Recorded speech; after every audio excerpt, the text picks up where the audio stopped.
Complex sentence की हिंदी होती है मिश्रित वाक्य, यानी दो या दो से अधिक साधारण वाक्यों को मिलाकर एक मिश्रित वाक्य बनाने का नियम आप पढ़ने चल रहे हैं।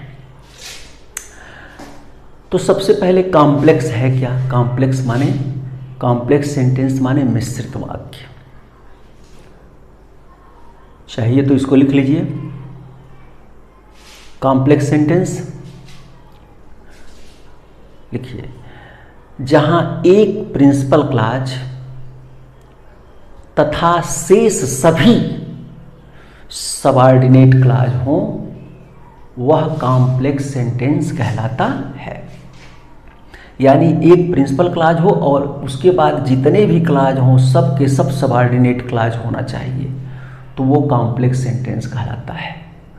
और एक भी कोऑर्डिनेट क्लॉज आ जाएगा और बाकी सबऑर्डिनेट क्लॉज हैं, लेकिन एक प्रिंसिपल क्लॉज और एक कोऑर्डिनेट क्लॉज आ जाएगा, तो वो कंपाउंड सेंटेंस हो जाता है। इसलिए एक भी कोऑर्डिनेट क्लॉज नहीं होना चाहिए, सब के सब सबऑर्डिनेट क्लॉज ही होना चाहिए, वो कॉम्प्लेक्स सेंटेंस कहलाता है। अब सब के सब सबऑर्डिनेट क्लॉज होना चाहिए, यानी एक प्रिंसिपल क्लॉज हो और शेष सभी सबऑर्डिनेट क्लॉज हो। अब सबऑर्डिनेट क्लॉज क्या होता है? लिखिए हेडिंग, सबऑर्डिनेट क्लॉज।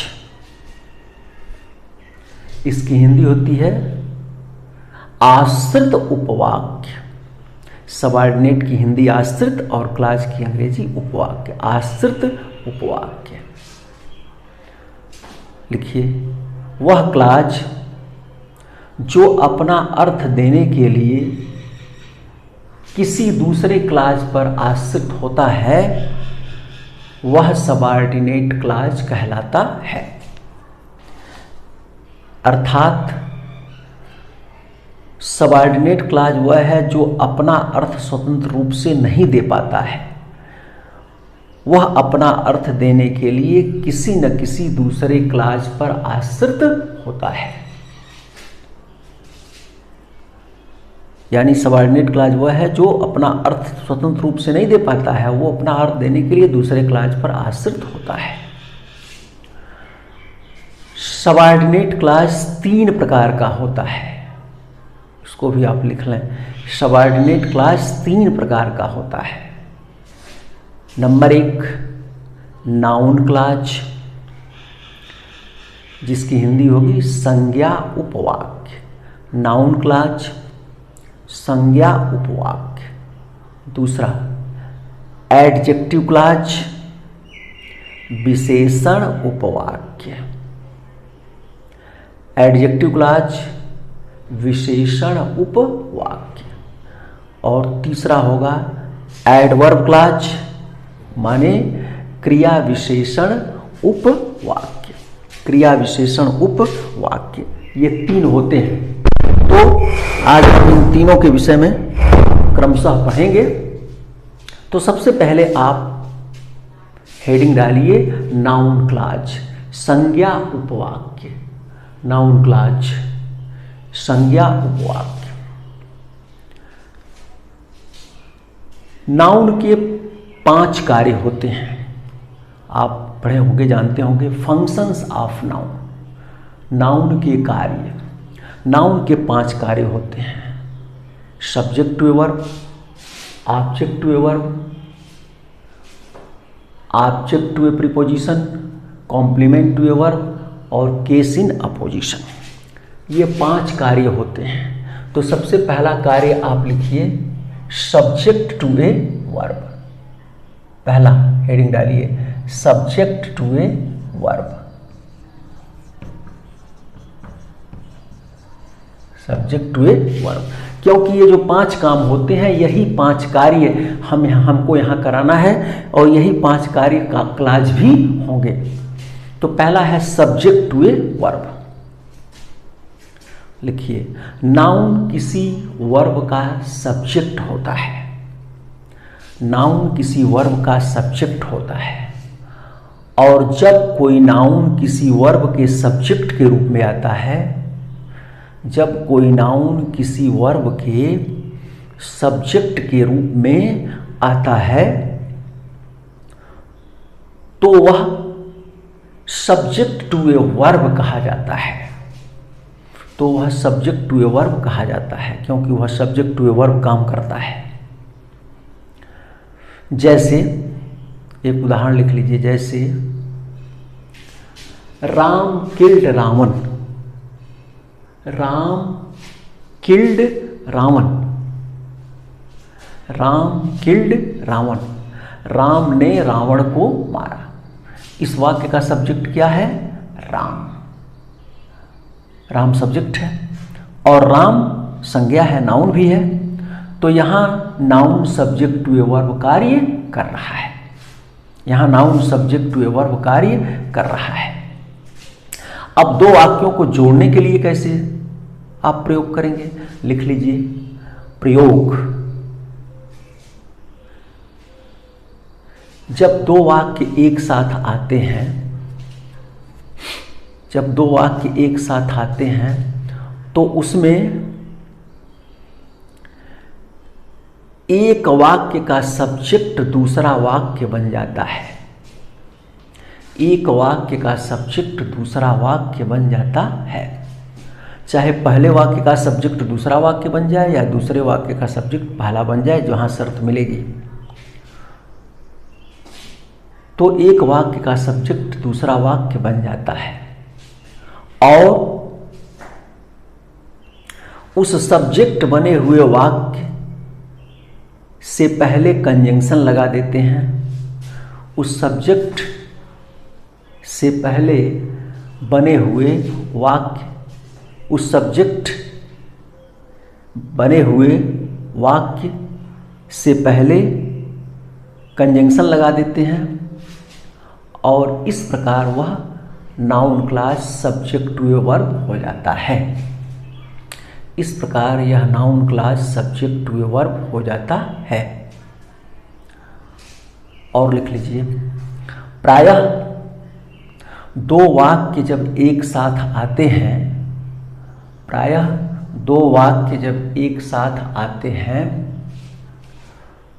तो उसमें किसी एक वाक्य का सब्जेक्ट,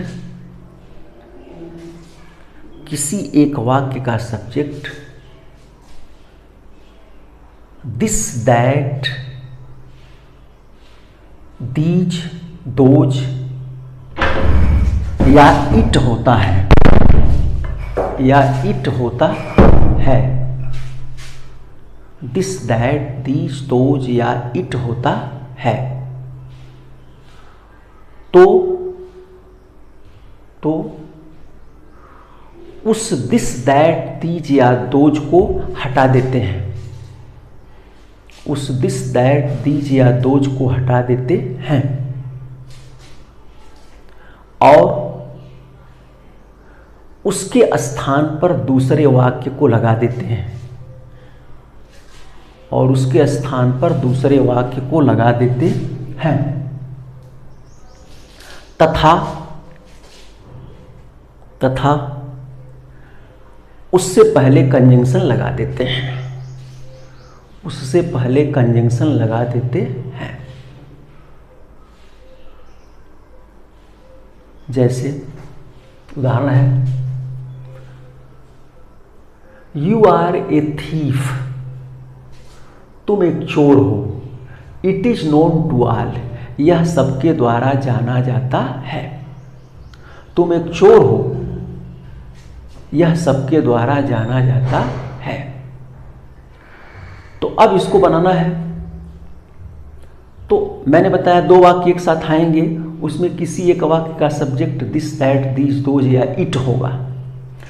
तो देखिए इसमें दूसरे क्लास का दूसरे वाक्य का सब्जेक्ट इट है। अब इस इट को हटा देंगे और इसके स्थान पर ये पूरा वाक्य यू आर ए थीफ आ जाएगा। तो जब इट हटेगा तो यू आर ए थीफ आ जाएगा, तो इसका सब्जेक्ट क्या हो जाएगा? You are a thief. तो तब कैसे बनेगा? इट हटा और आ गया you are a thief is known to all. You are a thief is known to all और उसी के पहले दैट लगा दीजिए। तो हो गया that you are a thief is known to all, that you are a thief is known to all, बन गया। एक उदाहरण और देखिए, यू से सो, आप ऐसा कहते हैं, दैट इज ट्रू, वह सत्य है, आप ऐसा कहते हैं वह सत्य है। अब आप देखिए इसमें यू से सो और दूसरे क्लास का सब्जेक्ट है दैट है, तो अब दैट हटेगा और इसके स्थान पर ये आ जाएगा यू से सो सब्जेक्ट के रूप में, तो क्या बन जाएगा यू से सो इज ट्रू, और इसके पहले कंजंक्शन लगा दीजिए, यू से सो इज ट्रू,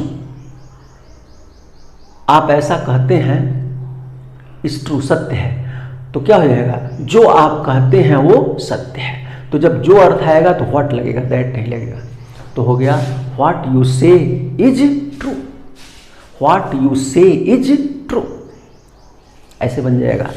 एक उदाहरण और देख लीजिए, she will get good marks, लिख लीजिए she will get good marks full stop, it is certain, it is certain, she will get good marks full stop, it is certain. तो आप देख रहे हैं she will get good marks एक वाक्य है, इट इज सर्टेन, इट आ गया तो इट के स्थान पर क्या आ जाएगा, she will get good marks, तो क्या हो जाएगा she will get good marks is certain, और कंजंक्शन क्या लग जाएगा दैट, क्योंकि जो अर्थ आएगा नहीं, that she will get good marks is certain, माने यह निश्चित है कि वह अच्छा नंबर प्राप्त करेगी, that she will get good marks is certain. अब मेरा ख्याल है कि 3 उदाहरण आपको दिया गया, आप जरूर समझ गए होंगे।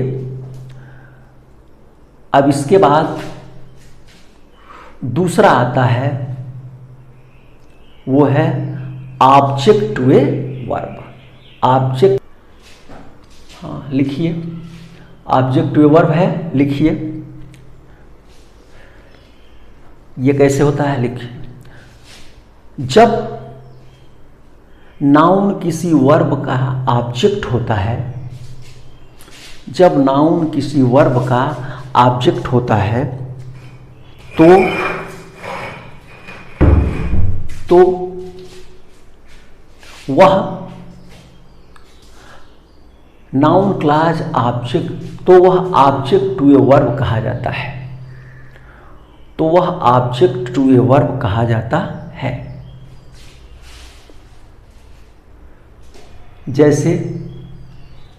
जैसे वही वाक्य, राम किल्ड रावण, राम ने रावण को मारा,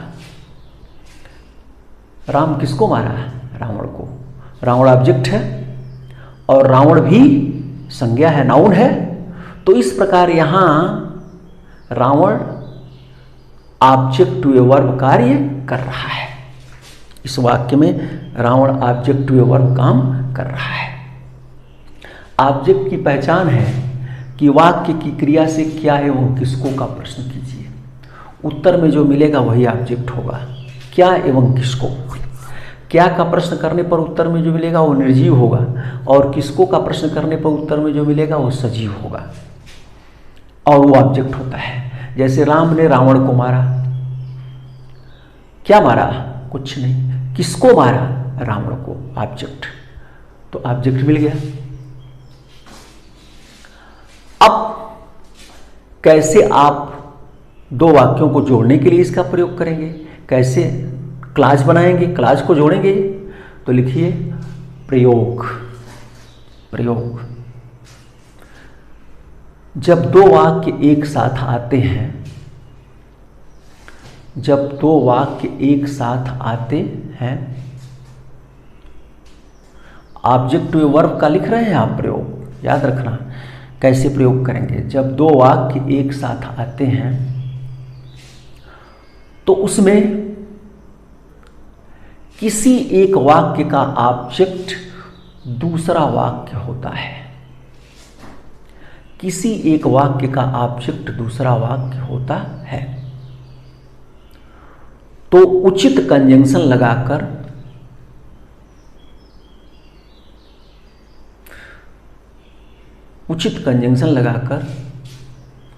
उस ऑब्जेक्ट वाले वाक्य को जोड़ देते हैं। उचित कंजंक्शन लगाकर उस ऑब्जेक्ट वाले वाक्य को जोड़ देते हैं। नीचे लिख लीजिए नोट या पहचान। नोट न लिखिए, लिखिए पहचान। कैसे पहचानेंगे? लिखिए वाक्य की क्रिया से क्या एवं किसको का प्रश्न करने पर, वाक्य की क्रिया से क्या एवं किसको का प्रश्न करने पर उत्तर में यह क्लॉज अर्थात ऑब्जेक्टिव वर्ब मिल जाता है। क्या एवं किसको का प्रश्न करेंगे तो मिल जाएगा। ये इसकी सबसे बड़ी पहचान है कि क्या एवं किसको का प्रश्न कीजिए। जैसे Ram is a good boy, Ram एक अच्छा लड़का है। एवरीबॉडी नोज इट, प्रत्येक व्यक्ति यह जानता है। तो आपकी पहचान है कि क्या एवं किसको का प्रश्न कीजिए, उत्तर में वो क्लॉज मिल जाएगा। ऑब्जेक्टिव वर्ब जो क्लॉज बनेगा वो मिल जाएगा। क्या एवं किसको का प्रश्न कीजिए। तो चलिए, Ram is a good boy, Ram एक अच्छा लड़का है। क्या राम एक अच्छा लड़का है? कुछ नहीं, इससे कोई उत्तर नहीं मिल रहा है। दूसरे से कीजिए एवरीबॉडी नोज इट, प्रत्येक व्यक्ति यह जानता है। क्या जानता है? कि राम एक अच्छा लड़का है। प्रत्येक व्यक्ति यह जानता है। क्या जानता है? कि राम एक अच्छा लड़का है। तो एवरीबॉडी नोज, इसका ऑब्जेक्ट क्या है? Ram is a good boy. जोड़ दीजिए तो एवरीबॉडी पहले आ जाएगा ये वाक्य। तो क्या हो गया? Everybody knows that Ram is a good boy. Everybody knows that Ram is a good boy. इस प्रकार आप इसको बना सकते हैं। एक और उदाहरण देख लीजिए। गॉड इज मर्सीफुल, लिखिए God is merciful. God is merciful, full stop. Every religion teaches us, every religion teaches अस।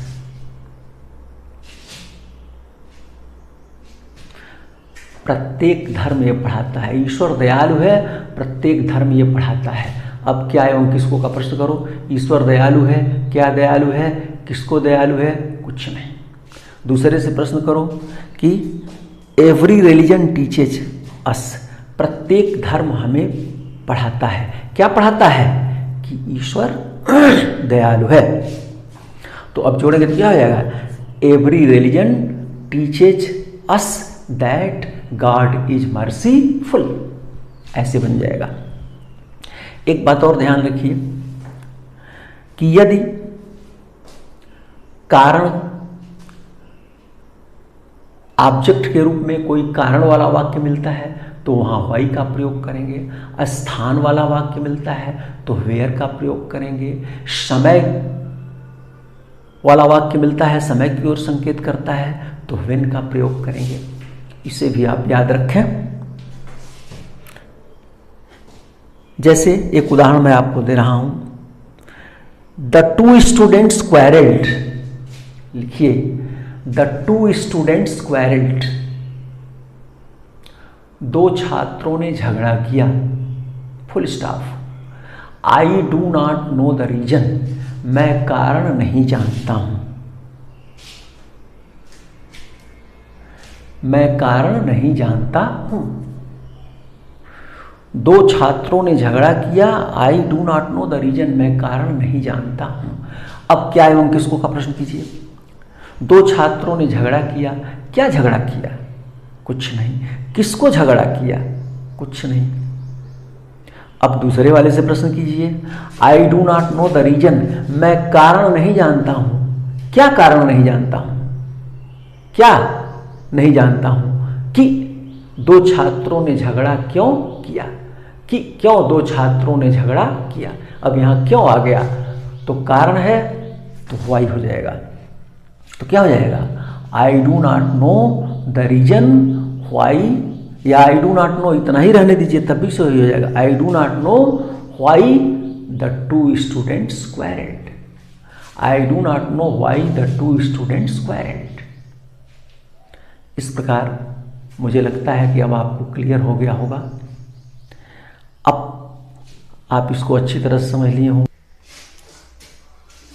इसके बाद भाई ऑब्जेक्ट टू ए प्रीपोजिशन, तीसरा है ऑब्जेक्ट टू ए प्रीपोजिशन।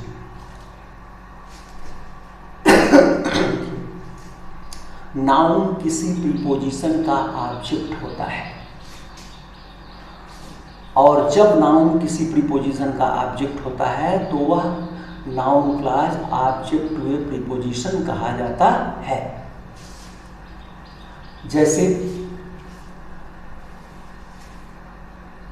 जब किसी वाक्य में कोई एक प्रीपोजिशन होता है